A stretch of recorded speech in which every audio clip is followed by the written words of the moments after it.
Hello friends, welcome back to the channel essence of a godly man. ഇന്ന് നമ്മൾ ചിന്തിക്കാൻ പോകുന്ന വിഷയം ഭർത്താവിൻ്റെ നേതൃത്വത്തെക്കുറിച്ചാണ്. ഭർത്താവിൻ്റെ നേതൃത്വം എന്ന് പറയുമ്പോൾ ഒരിക്കലും ഒരു നിയന്ത്രണം ഏറ്റെടുക്കുക അല്ലെങ്കിൽ ഒരു അധികാരം കാണിക്കുക എന്നുള്ളതല്ല, മറിച്ച് ഏതൊരു സാഹചര്യത്തിലും സേവനത്തോടുകൂടിയും സ്നേഹത്തോടുകൂടിയും വാത്സല്യത്തോടും കൂടി കുടുംബത്തെ അവരുടെ ഉത്തരവാദിത്തത്തോടുകൂടി നയിക്കുക എന്നതാണ് ഒരു നേതൃത്വം എന്നതുകൊണ്ട് ഉദ്ദേശിക്കുന്നത്. ഒരു ഭർത്താവ് നയിക്കുക എന്ന് പറയുമ്പോൾ അത് എപ്രകാരമായിരിക്കും?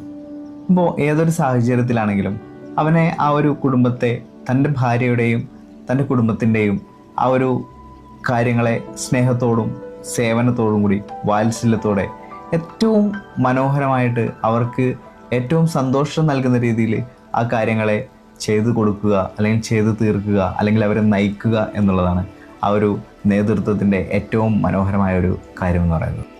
നേതൃത്വം എന്ന് പറയുമ്പോഴത്തേക്ക് അതിൽ മുൻകൈ എടുക്കൽ ഒരു പ്രധാനപ്പെട്ട ഒരു കാര്യമാണ്. ഇപ്പോൾ ഒരു കാര്യം ചെയ്യാനാണെന്നുണ്ടെങ്കിൽ നമ്മൾ ആദ്യം ആ കാര്യം ചെയ്യാനായിട്ട് ഇനീഷ്യേറ്റ് എടുക്കുക.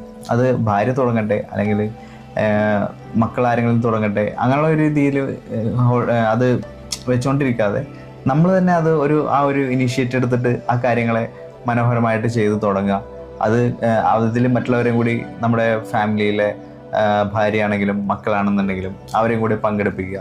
ആ ഒരു എല്ലാ കാര്യത്തിനും നമ്മളൊരു മുൻകൈ എടുത്ത് ആ ഒരു കാര്യങ്ങളെ ചെയ്യാനായിട്ട് അവരെ ഉത്സാഹിപ്പിക്കുക. എല്ലാ കാര്യത്തിനും ആ ഒരു സഹിഷ്ണുതയോടുകൂടി, എന്താ പറയുക, സ്നേഹത്തോടും കൂടി സേവനത്തോടു കൂടി എല്ലാ കാര്യങ്ങളും ചെയ്യുക. മറ്റൊരു പ്രധാന കാര്യമാണ് മികച്ച മാതൃക കാണിച്ചു കൊടുക്കുക എന്നുള്ളത്. നമുക്ക് പറ്റുന്ന ഏറ്റവും വലിയൊരു കാര്യമാണ് നല്ല മാതൃക നമ്മുടെ കുടുംബത്തിലുള്ളവർക്ക് കാണിച്ചു കൊടുക്കുക എന്ന് പറയുന്നത്. അത് എങ്ങനെയായിരിക്കണം? ഏറ്റവും നല്ല വിശ്വാസം നമ്മൾ ദൈവമായിട്ടുള്ള ആ ഒരു ബന്ധത്തിൽ വളർത്തിയെടുക്കുക. ദൈവമായിട്ടുള്ള ആ ഒരു ബന്ധത്തിൽ ഏറ്റവും ദൈവത്തിൽ ആശ്രയിക്കുവാനും ദൈവത്തിൽ പൂർണ്ണമായ വിശ്വാസത്തോടുകൂടി ദൈവത്തിൻ്റെ കാര്യങ്ങളെ ചെയ്യുവാനും എല്ലാ കാര്യങ്ങളും ആ ഒരു തന്മയത്വത്തോടുകൂടി കാര്യങ്ങളെ ചെയ്യുവാനായിട്ട് നമുക്ക് സാധിക്കണം. നമ്മുടെ ദൈവവുമായുള്ള ആ ഒരു വിശ്വാസവും അടുപ്പവുമാണ് നമ്മുടെ കുടുംബത്തിൽ നമ്മുടെ ഭാര്യയാണെങ്കിലും മക്കളാണെന്നുണ്ടെങ്കിലും കണ്ട് അവർ നമ്മളെ മനസ്സിലാക്കേണ്ടത്. നമ്മൾ ദൈവത്തെ സ്നേഹിക്കുന്ന അല്ലെങ്കിൽ ദൈവത്തെ വിശ്വസിക്കുകയും അനുസരിക്കുകയും ചെയ്യുന്ന ഒരു വ്യക്തിയാണെന്ന് അവർ തിരിച്ചറിയണം. നമ്മളായിരിക്കണം ആ ഒരു മാതൃകയാണ് നമ്മൾ അവർക്ക് കാണിച്ചു കൊടുക്കുക. അതുപോലെ തന്നെ പ്രാർത്ഥനയ്ക്കും തിരുവെഴുത്ത് പഠനത്തിനും വളരെയധികം ഇമ്പോർട്ടൻസ് നൽകുക. അതായത് നമ്മൾ എപ്പോഴും പ്രാർത്ഥിക്കുക, പതിവായി പ്രാർത്ഥിക്കുന്ന ഒരു സ്വഭാവം നമ്മുടെ ജീവിതത്തിൽ വളർത്തിയെടുക്കേണ്ടത് വളരെ ആവശ്യമാണ്. കാരണം എന്താണെന്ന് വെച്ചാൽ നമ്മൾ പ്രാർത്ഥിക്കുന്ന ഒരു വ്യക്തിയാണെന്നുണ്ടെങ്കിൽ അത് ദൈവവുമായിട്ടുള്ള ആ ഒരു കമ്മ്യൂണിക്കേഷനാണ് അവിടെ. അത് നമ്മുടെ കുടുംബത്തിലുള്ള എല്ലാവരും കാണണം. കാരണം ദൈവത്തോട് സംസാരിക്കുക, ദൈവത്തോട് ആശയവിനിമയം ചെയ്യുന്നത്, ആ ഒരു കാര്യങ്ങളെല്ലാം നമ്മുടെ ജീവിതത്തിൽ ഏറ്റവും ആവശ്യമായിട്ടുള്ളൊരു കാര്യമാണ്. അതുപോലെ തന്നെ ബൈബിൾ വായന നിരന്തരം നമ്മളെപ്പോഴും എപ്പോഴെന്ന് വെച്ചാൽ നമ്മൾ ആ ഒരു ബൈബിൾ വായനയ്ക്ക് ഒരു പ്രത്യേകമായൊരു സമയം നമ്മൾ കണ്ടെത്തേണ്ടത് വളരെ ആവശ്യമാണ്. അതുപോലെ തന്നെ നമ്മൾ ബൈബിൾ ക്ലാസ്സുകളിലൊക്കെ പോകുമ്പോൾ അവിടെ നിന്ന് നമ്മൾ കേൾക്കുന്ന ക്ലാസ്സുകളൊക്കെ നമ്മുടെ കുടുംബത്തിൽ അത് ആ ഒരു റിപ്പീറ്റേഷൻ കൊടുക്കുകയാണെന്നുണ്ടെങ്കിൽ അത് ആ ഒരു ഹൃദയത്തിലേക്ക് ആഴത്തിൽ പതിയുവാനും ആ ഒരു എന്താ പറയുക അതിലുള്ള കാര്യങ്ങളൊക്കെ നമ്മുടെ ജീവിതത്തിൽ പ്രാവർത്തികമാക്കുവാനായിട്ട് എളുപ്പത്തിൽ സാധിക്കുന്ന ഒരു കാര്യമാണ്. നമ്മുടെ വീട്ടിൽ നമ്മുടെ ആ ഒരു ഡിവോഷൻ ടൈമിൽ നമ്മൾ കേൾക്കുന്ന വചനങ്ങളെ ഒന്ന് റിപ്പീറ്റ് ചെയ്യുക. അതുപോലെ ആത്മീയ വിഷയങ്ങളിൽ, ആത്മീയ ശുശ്രൂഷകളിൽ പരിശീലനം നേടുക. പ്രസംഗങ്ങൾക്ക് കേൾക്കുന്നതായിരിക്കാം, അല്ലെങ്കിൽ കുടുംബമായിട്ട് വചന പഠന ക്ലാസ്സുകളിൽ പങ്കെടുക്കുന്നതായിരിക്കാം, അല്ലെങ്കിൽ ചിലപ്പോൾ നമുക്ക് ബൈബിൾ റിലേറ്റഡ് ആയിട്ടുള്ള അല്ലെങ്കിൽ ആത്മീയമായ വിഷയങ്ങളെ കൈകാര്യം ചെയ്യുന്ന ചർച്ചകളിൽ പങ്കെടുക്കുന്നതായിരിക്കാം, അല്ലെങ്കിൽ അതുപോലുള്ള ഗെയിംസുകൾ കണ്ടക്ട് ചെയ്യുന്നതും അതിൽ പങ്കെടുക്കുന്നതുമായിരിക്കാം.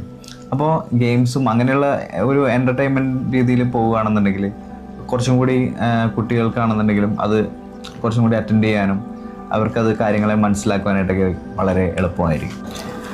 നമ്മളെപ്പോഴും ഒരു സേവിക്കുന്ന നേതാവായിരിക്കാൻ ശ്രമിക്കണം. കാരണം എന്താ വെച്ചാൽ ക്രിസ്തു നമുക്ക് കാണിച്ചു തന്ന മാതൃക അതാണ്. സ്നേഹത്തോടൊപ്പം സേവനവും കൂടി യേശു നമുക്ക് പരിശീലനത്തിന് വേണ്ടി തന്നിട്ടുണ്ട്. യേശു അത് കാണിച്ചു തന്നതാണ്.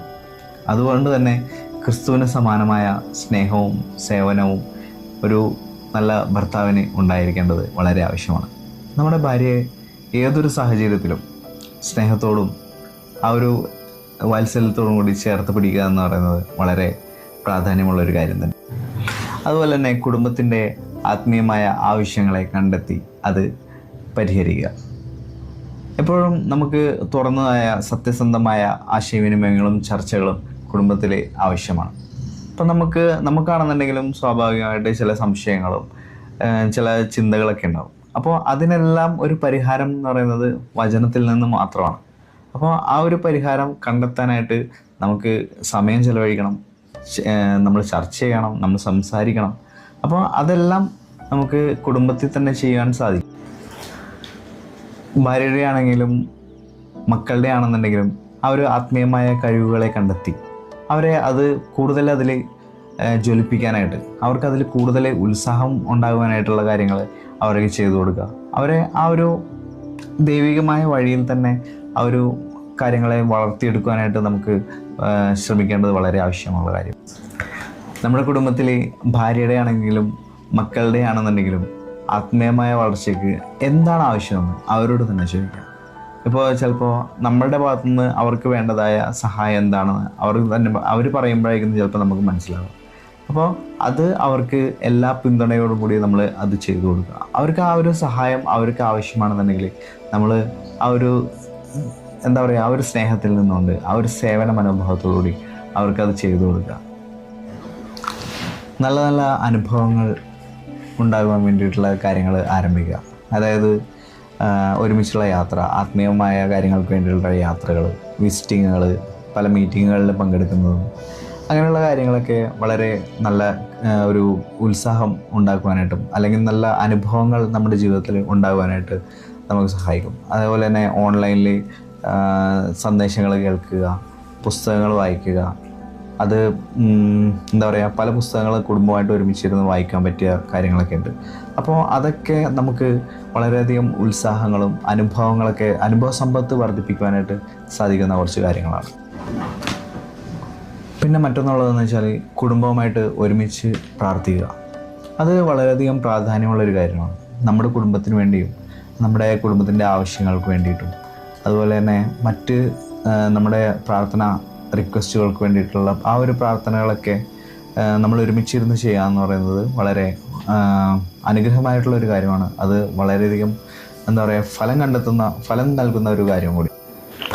അതുപോലെ തന്നെ കുടുംബത്തിൻ്റെ സംരക്ഷകനും ദാതാവുമായി മാറുക എന്ന് പറയുന്നത് വളരെയധികം ഇമ്പോർട്ടൻ്റ് ആയിട്ടുള്ള ഒരു കാര്യം തന്നെയാണ്. ഒരു ഭർത്താവിനെ സംബന്ധിച്ച് ഒരു നല്ല ഭർത്താവ്, ആ ഒരു നേതൃത്വ സ്ഥാനത്തിലിരിക്കുന്ന ഒരു ഭർത്താവ് എന്ന് പറയുമ്പോഴത്തേക്ക് എപ്പോഴും കുടുംബത്തിൻ്റെ സംരക്ഷണം അല്ലെങ്കിൽ ആ ഒരു അവർക്ക് ആവശ്യമുള്ള പ്രൊവൈഡ് ചെയ്യുന്ന കാര്യങ്ങളെ എല്ലാം വളരെയധികം ശ്രദ്ധിക്കുക.